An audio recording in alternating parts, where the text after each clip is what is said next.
요즘 직장인들이 ADHD 아닐까 하고 자가 진단을 하는데요. 대부분은 사실 에 가깝습니다. 성인 ADHD는 집중력이 금방 흐트러진다는 점이에요. 회의 내용을 듣다가도 중간에 놓쳐버리죠. 겉으로는 차분하지만 머릿속은 과잉 활동을 하고 있어요. 잘 잊어버리고 정리가 안 된다는 것도 흔해요. 자존감이 낮고 불안이 많다는 점입니다. 중요한 건 나는 원래 게으른 사람이다 하고 넘기지 않는 거예요. 이 5가지만 꾸준히 해도 내가 훨씬 안정됩니다.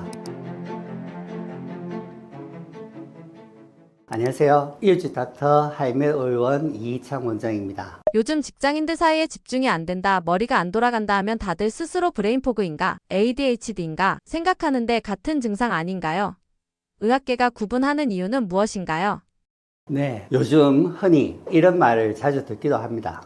집중이 안 돼. 머리가 잘 안 돌아가. 그러면 옆에서 누가 이 브레인포그 아니야? 또 어떤 분은 야 그거 ADHD 증상이잖아 이렇게 말들 하죠. 자, 여기서 궁금증, 브레인포그랑 ADHD 둘 다 집중이 안 된다는 건 비슷한데요. 이거 같은 병일까요? 아니면 완전히 다른 걸까요? 먼저 브레인포그부터 볼게요. 브레인포그는요, 말 그대로 머리에 안개가 낀 것 같은 표현이에요. 정신이 또렷하지 않고 깜빡깜빡 잘 잊어버리고 일에 몰입이 잘 안 되고 말도 더듬는 것 같다고 해요. 그런데 이건 하나의 질병 이름은 아닙니다. 마치 요즘 몸이 찌부둥하다 이런 말처럼 정상 묶음일 뿐이에요. 원인은 다양합니다. 잠을 못 잤을 때도 생기고 스트레스가 심할 때, 호르몬 불균형이 있거나 장 건강 문제가 있을 때, 또는 영양소 부족이나 심지어 코로나 후유증으로도 많이 나타나죠. 반면에 ADHD는 의학적으로 명확한 진단명입니다. 주의력 결핍과 과잉 행동 장애. 아이들한테 많다고 알려져 있지만 성인 ADHD도 꽤 흔하게 나타납니다. 특징은 단순히 피곤하거나 머리 잘 안 돌아가는 게 아니라 어릴 때부터 꾸준히 주의력 문제, 충동성, 과잉 행동이 있어 왔다는 거예요. 즉, 뇌의 신경전달 물질 시스템 자체가 다른 거죠. 그래서 의학계에서는 브레인포그와 ADHD를 구분합니다. 왜냐하면 원인과 치료가 완전히 다르거든요. 브레인포그는 원인을 찾으면 좋아집니다. 잠을 늘린다든지 영양소 보충한다든지 장이나 호르몬을 조절하면 맑아집니다. 하지만 ADHD는 뇌의 주의력 조절 시스템 자체가 다르기 때문에 장기적으로 관리나 약물 또는 인지행동치료 같은 전문적인 접근이 필요하죠. 여기서 중요한 포인트. 요즘 직장인들이 ADHD 아닐까 하고 자가 진단을 하는데요. 대부분은 사실 브레인포그에 가깝습니다. 잠 부족, 스트레스, 당 떨어지는 거 아니면 커피를 과다하게 복용한다든지 이런 걸 조정했더니 훨씬 나아지는 경우가 많았거든요. 반대로 ADHD는 그런 걸 고쳐도 근본적인 주의력 문제가 남아있는 겁니다. 정리해 볼게요. 요즘 직장인들이 집중한데 ADHD 아니야? 걱정하지만 사실 대부분은 브레인포그에 더 가깝습니다. 잠을 늘리고 영양소를 채우고 장을 회복하면 안개 낀 듯 흐렸던 머리가 다시 맑아지는 경우가 많거든요. 그래서 중요한 건 먼저 내 몸의 기능부터 살펴보는 겁니다. ADHD라 단정 짓기 전에 장이 어떤지, 영양은 충분한지, 뇌는 쉬고 있는지 점검해 보는 게 훨씬 더 빠른 길일 수 있습니다. 이런 경우 장 건강을 보는 장내 미생물 검사, 호르몬과 스트레스를 확인하는 타액 소변 검사, 그리고 뇌파와 자율신경 검사를 통해 정말 뇌의 기능 문제인지 생활 습관 문제인지 원인을 꼼꼼히 찾아봐야겠습니다. 요즘 TMS나 기능의학 같은 비약물 치료가 많이 이야기되는데 효과가 있나요? 아니면 그냥 약물 싫어하는 환자를 위한 마케팅인가요? 요즘 인터넷이나 기사를 보면 TMS 치료, 기능의학 치료 이런 단어 많이 보셨을 거예요. 그러다 보면 이런 생각이 들죠. 이거 진짜 효과 있는 거야? 아니면 약 먹기 싫어하는 환자들 잡으려고 하는 마케팅은 아닌가? 이런 질문을 하십니다. 먼저 TMS 치료부터 생각해 볼게요. 이런 치료 방법이 계속해서 개발되고 발전되는 이유는 약물인 경우 부작용도 있고 보다 더 안전하게 병 증상을 치료하기 위해서입니다. TMS는 경두계 자기 자극 치료라고 해서 약을 쓰지 않고 자기장으로 뇌를 자극해서 기능을 회복하는 치료예요. 특히 우울증, 불안, 불면, 집중력 저하 같은 증상에 많이 쓰이고 있고요. 미국 FDA에서도 이미 허가받은 치료법입니다. 쉽게 말해 운동 못한 근육을 전기 자극으로 깨우는 것처럼 TMS는 제 역할을 잘 못하는 뇌 영역을 깨워주는 장치예요. 실제로 약을 줄여야 하는 분들, 부작용 때문에 힘든 분들에게 큰 도움이 됩니다. 그리고 기능의학 치료가 있어요. 이건 약을 대신한다기보다는 약만으로 해결 안 되는 부분을 보완하는 거예요. 예를 들어 우울증 환자분 경우에 저는 약을 먹어도 머리가 맑아지지 않아요. 늘 피곤하고 집중이 안 됩니다 하는 분들이 계세요. 이럴 때 보면 철분이나 비타민 B군, 호르몬, 장 건강, 미네랄 불균형 같은 게 숨어 있는 경우가 많거든요. 이런 걸 교정하지 않고는 뇌가 다시 힘을 낼 수가 없습니다. TMS나 기능의학은 단순히 약 싫어하는 분들을 위한 대안이 아니고 약물 치료의 빈틈을 메워주고 때로는 약을 줄여주는 보완적 치료예요. 실제로 많은 환자분들이 TMS와 기능의학 치료 병행하면서 약을 반으로 줄였다, 부작용 없이 머리가 훨씬 맑아졌다, 이런 경험을 말씀해 주십니다. 자율신경검사, 정량내파, 장과 호르몬 영양 검사를 통해 이분은 뇌 기능이 문제인지 장이 문제인지 영양이 부족한 건지 원인을 정확히 찾아야 하고, 그리고 그 결과에 맞춰 TMS, 영양 보충, 해독, 생활습관 교정까지 일관되게 이어가야 합니다. 정리하면 TMS는 뇌 기능을 직접 회복시키는 안전한 방법이다. 기능의학은 내가 제 힘을 낼 수 있도록 몸의 기반을 다지는 방법이다. 약물 치료를 대신하는 것이 아니라 더 안전하고 근본적으로 회복하도록 도와주는 치료입니다. 그러니까 이건 효과 있다 마케팅 아닌가 고민되신다면 한번 직접 검사를 통해 내 몸과 내가 왜 힘든지 확인해 보는 게 첫 번째 답이 될 거예요. 성인 ADHD를 두고 어떤 사람들은 그냥 게으른 사람들의 변명이라고도 합니다. 성인 ADHD는 진짜 병인가요? 정말 많이 듣는 질문이에요. 사실 우리가 피곤하면 멍하고 집중이 안 되고 할 일 미루고 싶을 때가 있죠.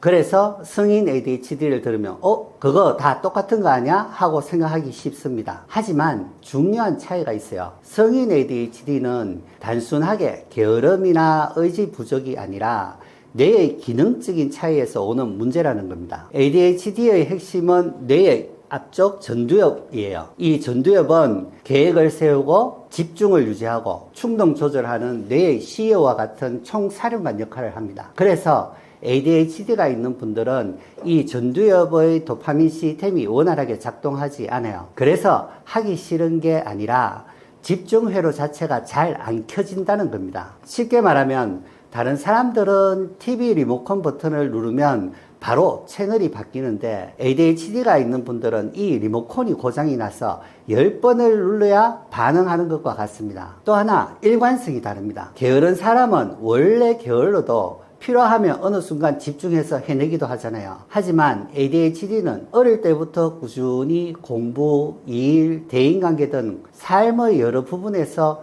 집중과 충동 조절 문제가 계속 반복됩니다. 그래서 나는 의지가 부족해서 그렇다라고 자책하지만 사실은 뇌 회로가 달라서 그런 거예요. 그럼 중요한 질문, 이거 치료가 가능한가요? 네, 가능합니다. ADHD는 뇌의 기능적 차이이기 때문에 약물 치료나 인지행동 치료가 도움이 되고요. 요즘은 TMS나 기능의학적 접근도 많이 활용됩니다. 영양결핍, 장건강, 수면 문제 등을 같이 다루면 뇌의 집중력이 훨씬 더 좋아집니다. 성인 ADHD 의심 환자분들에게 정량내파와 자율신경 검사, 장건강, 영양, 호르몬 검사를 통해서 단순한 생활습관 문제인지 진짜 뇌 기능 차이인지 정확히 구분해야 합니다. 그리고 그에 맞춰 TMS, 영양 해독 치료, 생활습관 교정까지 연결해 단순히 약만 처방이 아니라 근본적으로 집중할 수 있는 뇌의 환경을 만들어줘야 합니다. 정리하면 성인 ADHD는 게으름의 변명이 아니라 실제로 뇌 기능 차이에서 오는 의학적 진단입니다. 내가 의지가 부족해서 그렇다는 자책보다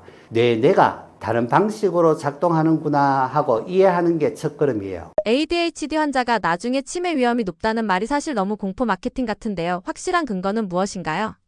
그럼 먼저 논문 3개를 한번 보겠습니다. 2021년 스웨덴에서 전국 가족 등록 정보를 활용한 다세대 코호트 연구예요. ADHD 환자의 부모 세대에서 치매 위험이 34% 더 높고 알츠하이머 위험은 55% 더 높았다는 결과를 보고했습니다. 두 번째 논문은 2023년 이스라엘에서 성인 ADHD 환자 약 10만 9천 명을 17년간 추적한 대규모 코호트 연구입니다. 성인 ADHD 진단자는 치매 위험이 약 7.77배가 높았다는 겁니다. 특히 정신자극제인 각성제 치료를 받은 환자분에서는 위험 증가가 뚜렷하지 않았다는 점도 관찰됐습니다. 세 번째 논문인 2023년 ADHD와 치매 간 연관을 조사한 기존 논문들을 종합한 체계적 문헌 리뷰입니다. 몇몇 연구들이 ADHD가 치매 또는 경도 인지장애와 연관이 있음을 시사하지만 논문마다 방법과 통계가 달라 메타 분석은 어려웠고 더욱 엄밀한 연구가 필요하다는 결론을 내리고 있습니다. 이런 연구들이 주장하는 것은 ADHD가 치매를 유발하는 게 아니라 ADHD와 치매의 연관성입니다. 이러한 연관성이 유전적 관계인지 ADHD를 관리하지 못해서 건강에 해로운 생활 습관의 누적 탓인지 ADHD인데 인지 저하도 있어서 발생한 간접적인 결과인지는 분명하지 않습니다. 다만 알츠하이머 종말의 저자 데일 브래드슨에 의하면 치매나 인지 저하의 초기 징후는 잘못된 식습관, 수면 부족, 운동 부족 등의 결과인 경우가 많았다고 하고요. 식생활 개선과 수면 개선, 운동 개선으로 인지 저하를 상당히 개선할 수 있었다고 하였습니다. 결론은 ADHD 있다면 무조건 치매로 이어진다는 말은 과장이 확실해요. 하지만 여러 역학 연구에서 연관성이 있다는 결과들은 있습니다. 특히 치매 조기 증상과 ADHD 증상이 겹쳐진 것일 수 있다는 진단 혼선과 그리고 우울이나 불안 등 동반 질환이 위험을 키운 가능성도 함께 고려해야 해요. 즉 중요한 메시지는 겁먹지 말고 정확히 진단받고 치료하면서 치매 위험도 같이 관리하자는 겁니다. ADHD 의심 환자분들에게 작성된 설문지 점수만 보는 게 아니라 철분과 비타민 B군, 호르몬, 장내 미생물 검사 등 뇌 기능과 기저, 건강 상태를 함께 체크합니다. 이 기반 위에 약물, 기능의학 치료, TMS를 조합해 오래가는 집중력 환경을 만들어 주어야 합니다. 조용한 ADHD 증상이 낮게 나타나는 성인 환자의 특징은 무엇인가요?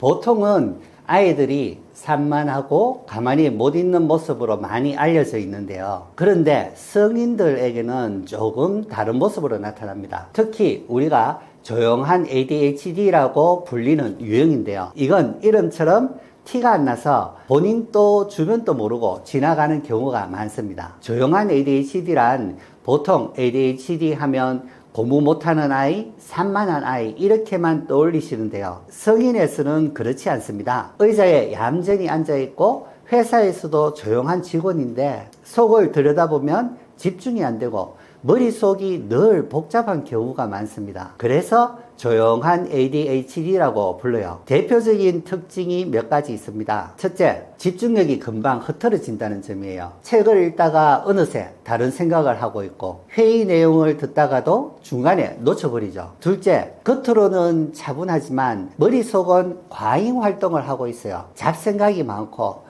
늘 머리가 복잡하다 보니 쉽게 피로해집니다. 셋째, 잘 잊어버리고 정리가 안 된다는 것도 흔해요. 약속이나 중요한 일을 놓치고 물건을 자주 잃어버리죠. 네 번째, 자존감이 낮고 불안이 많다는 점입니다. 스스로 나는 게으르다, 나는 부족하다 이렇게 자책하는 경우가 많습니다. 그래서 우울증이나 불안장애로 오해받는 경우도 많습니다. 문제는 이런 분들이 워낙 조용하고 얌전해 보이니까 주변에서도 성격이 원래 그런가 보다 하고 넘어간다는 겁니다. 본인조차도 내가 그냥 부주의한 사람인가 보다 하고 생각해요. 그러다 보니 진단이 늦어지고 실제로는 뇌의 집중, 집행 기능에 불균형이 있는데도 놓치고 살아가는 거죠. 다행히도 방법은 있습니다. 정량뇌파 검사나 자율신경 검사 같은 객관적인 검사를 통해 이런 패턴을 확인할 수 있고요. 또 약물만이 답은 아닙니다. 뇌의 균형을 회복시키는 TMS 치료나 영양과 장 건강을 함께 보는 기능의학적인 접근도 좋은 도움이 됩니다. 중요한 건 나는 원래 게으른 사람이다 하고 넘기지 않는 거예요. ADHD에서 기능의학적으로 접근한다면 어떤 치료 방식이 있나요? ADHD 하면 흔히 산만한 아이들만 떠올리시죠. 그런데 성인에서도 꽤 많습니다. 그리고 꼭 약만이 답은 아니다. 약은 각성제라서 오랜 기간 복용하는 것은 절대 아니란 사실입니다. 그래서 오늘은 제가 진료실에서 실제로 쓰는 기능의학적 관점에서 ADHD를 어떻게 치료하는지 말씀드릴게요. 첫째, ADHD의 핵심은 뇌가 불균형하다는 겁니다. 집중을 담당하는 뇌 부위는 저활성화되어 있고 반대로 불안이나 긴장을 만드는 뇌는 과활성화되어 있죠. 그래서 정량뇌파 같은 검사를 해보면 금방 알 수 있습니다. 여기서 저희는 TMS라는 뇌 자극 치료를 주로 이용합니다. 약을 먹는 게 아니라 전두엽을 직접 자극해서 균형을 맞춰주는 방법이죠. 부작용이 적고 뇌 본래의 리듬을 회복시키는 데 도움을 드립니다. ADHD 환자분들을 검사해보면 꼭 부족한 영양소들이 있어요. 철분, 아연, 마그네슘, 비타민 D, 그리고 오메가3 같은 것들이죠. 이게 왜 중요하냐? 바로 뇌의 신경 전달 물질을 만드는 재료거든요. 도파민, 노르아드레날린 이런 게 잘 안 만들어지면 집중도 안 되고 감정 기복이 생길 수밖에 없습니다. 그래서 저희는 이런 영양소를 보충하는 것도 특히 중요하다고 생각을 합니다. 또 하나 중요한 게 장과 뇌의 연결, 장내축입니다. 장내 세균이 불균형하면 염증이 생기고 이게 뇌 신호에 영향을 줍니다. 그래서 음식 알러지 검사, 장내 미생물 검사를 통해서 본인에게 안 맞는 음식을 줄이도록 하고 장을 회복시키는 치료를 합니다. 장은 제2의 뇌라는 말, 여기서 딱 맞는 말이죠. ADHD 환자분들은 아침에 힘이 없거나 저녁만 되면 기운이 나는 등 스트레스 호르몬 리듬이 깨진 경우가 많아요. 타액 검사로 코르티솔 패턴을 보면 확실히 드러납니다. 이럴 땐 부신 회복을 도와주는 루틴이나 영양치료를 같이 해야 되는 거죠. 그리고 혈당이 급격히 오르면 집중력이 더 떨어집니다. 그래서 단 음식을 줄이고 단백질과 섬유질은 충분히 먹도록 하는 거죠. 또 중금속 노출이 ADHD와 연관된 연구들이 있어서 모발이나 소변 검사로 확인 후 필요하면 해독 치료도 병행을 해야 됩니다. 정리해보면 기능의학적 ADHD 치료는 단순히 약으로 증상만 눌러 놓는 게 아니라 뇌의 균형을 직접 맞추고 영양, 장, 호르몬까지 전체 몸을 다 보는 겁니다. 그래서 나는 그냥 게으른 사람인가 보다 하고 넘겼었던 분들이 원인을 찾고 나면 삶이 완전히 달라지기도 합니다. ADHD 환자가 일상에서 쉽게 실천할 수 있는 비약물 집중력 회복 루틴은 무엇인가요? ADHD 하면 다들 약물 치료부터 떠올리시죠. 그런데 일상 속에서 조금만 습관을 바꿔도 집중력이 훨씬 나아질 수 있습니다. 오늘은 제가 진료실에서 자주 말씀드리는 집중력 루틴 몇 가지 알려드릴게요. 첫 번째는 아침 햇빛입니다. ADHD 환자분들 아침에 일어나기가 제일 힘들다고 하시죠. 기상 후 30분 안에 햇빛을 쬐어주면 멜라토닌, 코르티솔 리듬이 조절되고 뇌가 빨리 깨어납니다. 매일 10분 햇빛 산책부터 시작해보세요. 이게 하루 집중력의 기본 루틴입니다. 두 번째는 짧게 몰입하고 자주 쉬는 습관 루틴이에요. ADHD는 긴 시간 집중이 안 되기 때문에 아예 25분 집중, 5분 휴식 구조로 만들어주는 게 효과적입니다. 실제로 학생, 직장인 환자분들께 이 방법을 추천하면 처음으로 일을 끝을 본 것 같다고 말씀들 하세요. 25분을 처음 적용하기 힘드신 분들은 10분이나 15분을 먼저 시작해 보셔도 됩니다. 세 번째는 단백질 아침 식사 루틴입니다. ADHD 환자분들은 혈당이 급격히 오르면 집중력이 확 무너져요. 그래서 아침부터 빵이나 달달한 거 드시면 안 되고 계란, 두부, 생선 같은 단백질을 꼭 챙기셔야 합니다. 단백질은 도파민, 세로토닌 같은 신경 전달 물질의 재료가 되거든요. 네 번째, 핸드폰 알림 최소화 루틴입니다. 집중 좀 하려고 하면 카톡 매일 알림이 끊임없이 울리죠. ADHD 환자는 그때마다 바로 흐름이 끊겨버려요. 공부나 업무 시간에는 알림을 꺼두고 필요하면 방해 금지 모드를 쓰는 게 좋습니다. 마지막으로 짧은 운동 루틴입니다. 하루 20분 걷기만 해도 도파민 수치가 올라가서 집중이 잘 됩니다. 꼭 헬스장 가지 않아도 돼요. 점심시간에 10분만 걸어도 뇌는 금방 리프레시 됩니다. 정리하면 아침 햇빛, 단백질 아침 식사, 25분 집중, 알림 차단, 20분 걷기, 이 5가지만 꾸준히 해도 뇌가 훨씬 안정됩니다. ADHD는 약만 묻는 병이 아니라 뇌와 몸의 리듬을 되찾는 과정입니다. 오늘 알려드린 루틴 꼭 한번 실천해 보시길 권해드립니다.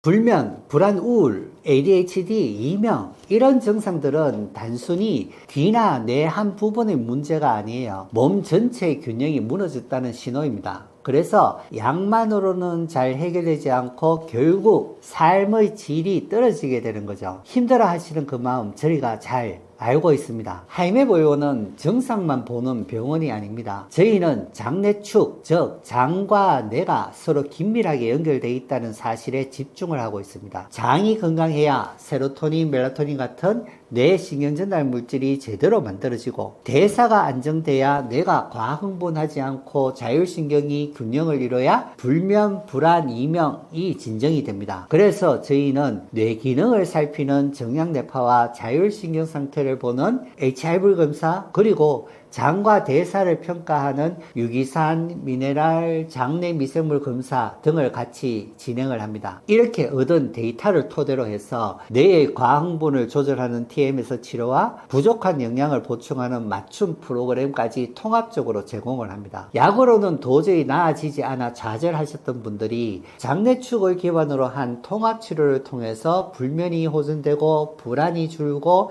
이명까지 완화되면서 삶의 질이 달라지는 경우가 많습니다. 단순히 소리를 없애는 게 아니라 몸 전체의 균형이 맞춰지면서 자연스럽게 증상도 조절되는 거죠. 이게 저희 하이맵 의원의 가장 큰 차별점입니다. 혹시 불면, 불안과 우울, ADHD, 이명 같은 증상으로 힘든 시간을 보내고 계시다면 혼자 참지 마시고 꼭 전문적인 평가를 받아보시길 권해드립니다. 영상 아래 고정 댓글과 상담과 검진 안내 링크를 남겨드릴 테니 필요하신 분들은 눌러서 확인해 보시고 도움 받아가시길 바랍니다. 여러분의 증상 하나하나를 넘어서 장과 뇌, 몸 전체의 균형을 회복하는 길, 그 길에 저희 하이맵 의원이 함께 하겠습니다.